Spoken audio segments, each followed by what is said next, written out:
Hello and welcome to my YuGiOh channel. Today we're going to be looking at the 4 potential areas that are going to be introduced within Duel Links the Arc 5 world. As you know, there are different sections that you can go within each of the worlds, and they have 4 breakdowns. You know, one of them might be a tower, one of them might be a garden interest, one of them will just be maybe another city landscape, and there's always one for like the card trader experience, so you will have like the card trader shop, for example. And in this video I'll be discussing which ones I think are going to come up. For starters, let's talk about the YuGiOh Duel School. This is the Yu-Gi-Oh! Dueling school that Zuzu Boyle's dad owns. It is both her and Yuya's school that they attend, but they barely learn anything, as though it looks very advanced, but it's very significant in the future, and in comparison to, unfortunately, the rival dueling schools, it is still seen to be quite small, pale and insignificant. It does tend to be in the storyline get bought out by the duel school run by Declan Akaba.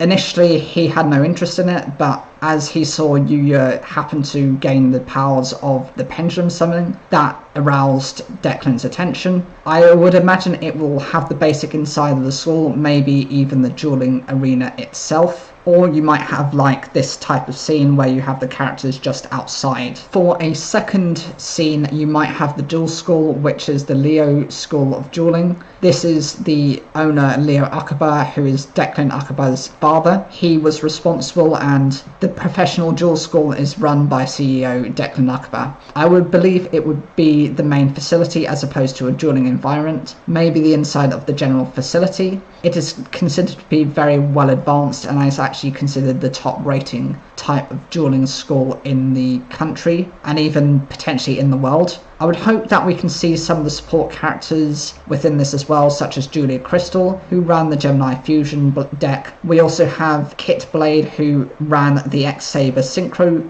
deck, and we also had Big Dipper, who was the Constella Xyz monster user. There will also likely be a card shop area, which I feel will just be a general outside environment with the same kind of feel and look of the Yu-Gi-Oh! Arc 5 world, with perhaps a modern shop. I don't think anything special will be introduced, except perhaps a special feature, like most of them, where if you tap a certain area, you can get access to 1 gem, maybe with a balloon animation. Before anyone asks me, I know this is Yu-Gi-Oh! GX, I just needed an image to show on the screen, so this was the closest example I could actually find, even though I couldn't find one for Yu-Gi-Oh! Arc 5. And I think the final area might be like a park area. The reason I say this is because the first action we have, which is a clue to the main story, is a connection made by Zuzu and YuToh. I know this really happened as she was being threatened by someone in a crate, but this was where a full meeting happened, and the point where Yuya and YuToh first dueled before Yuya absorbed YuToh's spirit. It's also the connection between him and Sora. Sora is of the fusion dimension, who is meant to be under the control and the power and authority of Leo Akaba, and is meant to be